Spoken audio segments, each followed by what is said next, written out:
Hola chicos, el día de hoy con mi grupo de trabajo que está conformado por Jessica Villamizar, Laura Costa y quien les habla, Giancarlos Castellanos Hernández, venimos a hablarles acerca del diseño experimental, bajo qué directrices trabaja, cómo emplearlo en una investigación o cómo desarrollarlo en una investigación, cuáles son las características o funciones que tiene este diseño.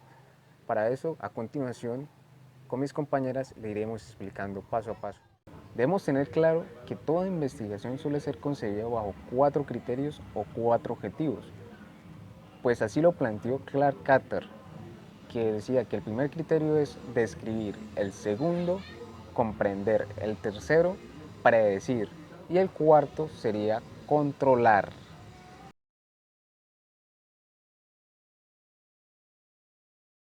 Bueno, el diseño de investigación se extiende en varias etapas del proceso de investigación, eh, tanto en el aspecto técnico, metodológico, como también en el aspecto estadístico analítico de nuestra presente investigación o de la investigación que se esté realizando. En otras palabras, podemos decir que el diseño de investigación es un plan estructurado bajo ciertos objetivos que orienta a la obtención de ciertos datos para dar solución al planteamiento del problema o la pregunta problema que estemos investigando. Eh, También podemos decir que el diseño de investigación es como cierta normatividad básica para realizar un proyecto o una investigación como tal. Bueno, otro autor que se manifestó a la hora de explicarnos o de definir el diseño experimental fue el señor Spector. Él creía que era la combinación de los conceptos de constancia, comparación, aleatorización y control. Estas variables están en constantes comparaciones.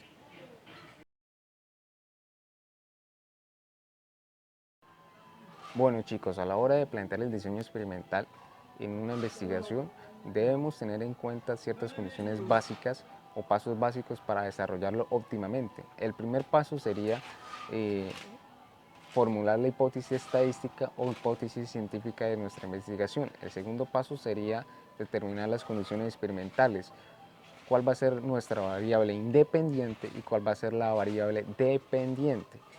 El tercer paso sería determinar el tamaño de nuestra muestra y cuál va a ser la población que pretendemos estudiar. El cuarto paso sería determinar cuál va a ser la metodología de investigación. Y el quinto paso sería analizar los resultados que nos arrojó nuestra investigación. Y cabe resaltar que una de las diferencias del diseño experimental y el diseño no experimental es que el diseño experimental pretende manipular las variables que está estudiando y el no experimental no. Más que todo se basa en la observación de las variables que está estudiando.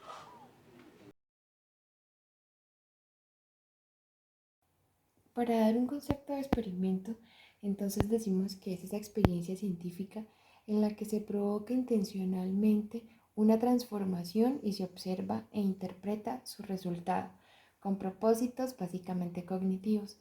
A este concepto también le agregamos algo importante y es un concepto que nos da Sinmi en 1961 y nos dice que como el concepto de experimento se basa más que todo en la observación objetiva de fenómenos o de situaciones o de procesos a los cuales se le hace ocurrir o reaccionar bajo situaciones de estricto control y en los que se hace variar una o más factores mientras los restantes permanecen constantes.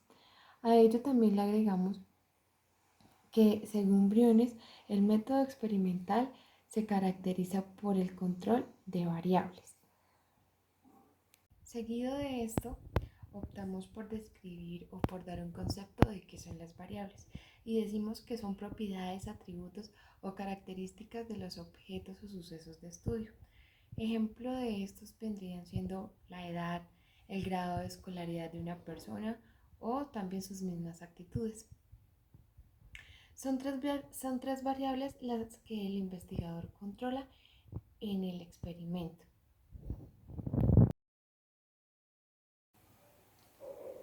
Seguido con nuestro ejemplo, entonces viene siendo el método A es el método más efectivo para el trabajo con las dificultades ortográficas en los alumnos. Decimos entonces que la palabra método A subrayada con rojo viene siendo la variable independiente y dificultades ortográficas vendría, que está subrayado en verde, vendría siendo las variables dependientes. Decimos que la variable independiente son los factores que son la causa de las variables dependientes. ¿Qué quiero decir con esto? Eh, lo que pase en la variable dependiente se ve afectado por lo que pase en la variable dependiente. Y ya encontramos también lo que son las variables ajenas o externas. Y aquí sí ya decimos pues que son como todo aquello que rodea el proceso, como podríamos decir, o sea, por este ejemplo, vendría siendo los alumnos, o por lo menos si vendría siendo el maestro un buen docente o no. Básicamente lo que pasa en el método experimental es que se hacen dos grupos, uno que es el grupo experimental y el otro que es el grupo de control. Entonces, la variable independiente viene siendo los métodos que se llevan a cabo pues para obtener ciertos resultados. Por ejemplo, en el grupo experimental utilizamos el método A que postula la hipótesis y así tendríamos como resultado los resultados positivos como se reflejan en la página. Eh, Mientras que si no utilizamos el método A, sino los métodos tradicionales, obtendremos resultados obviamente negativos. Entonces, seguido de esto, se comparan los resultados y se analiza para ver si se comprueba o no la hipótesis que se evalúa.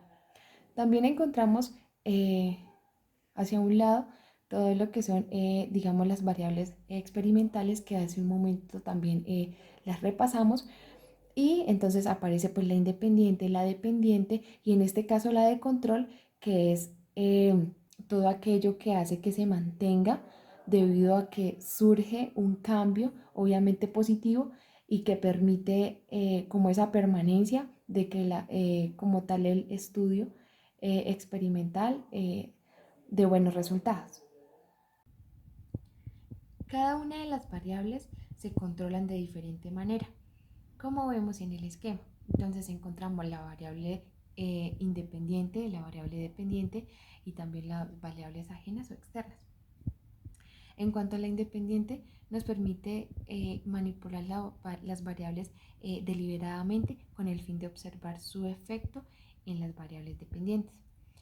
En la variable dependiente se determina cuántas medidas se harán y cuándo.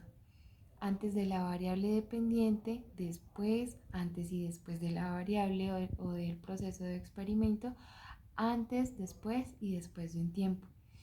En cuanto a las variables ajenas o externas, nos mencionan aleatorización, constancias, apareo, bloqueo, balanceo y también contrabalanceo, que seguidamente van a explicarse una a una. Seguido de esto viene el control de las variables ajenas o externas. Como vimos en el esquema anterior, la primera de ellas era aleatorización, donde, bueno, seguimos una serie de pasos, como bien dice, pues en la gráfica está la población, entonces se selecciona al azar la población, se asignan los sujetos al azar también de los distintos grupos y se determina al azar cuál será el grupo experimental y también el de control. Seguido de esto viene la constancia. Entonces nos dice que se mantienen a un igual nivel en todos los grupos o se eliminan totalmente. Luego de esto viene el apareo, donde nos dice que se forman grupos equivalentes formando pares de sujetos con igual puntuación en la variable ajena relevante para el investigador.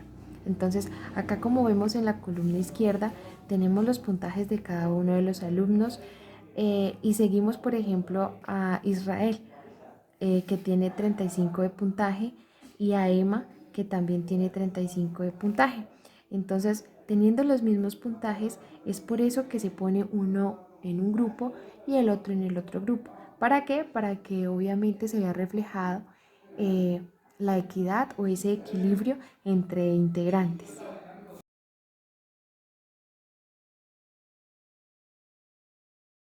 Bueno, el objetivo del experimento consiste o se basa en perseguir dos objetivos fundamentales de la comprobación de teorías y de ciertas estimaciones de los efectos producidos por uno o dos factores de determinado fenómeno. Este también consiste como en el ámbito de la investigación básica, que se utiliza principalmente eh, para verificar pues como ciertas teorías, que es decir, para comprobar hipótesis o teorías de una investigación o de las investigaciones que se estén haciendo o se estén planteando en el momento.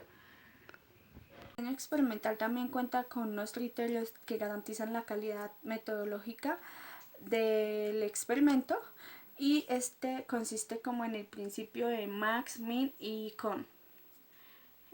Bueno, la calidad metodológica de la investigación o del experimento depende de la gran medida de la planificación que tiene el investigador, bueno, la planificación previa que tiene el investigador que haya hecho en la investigación.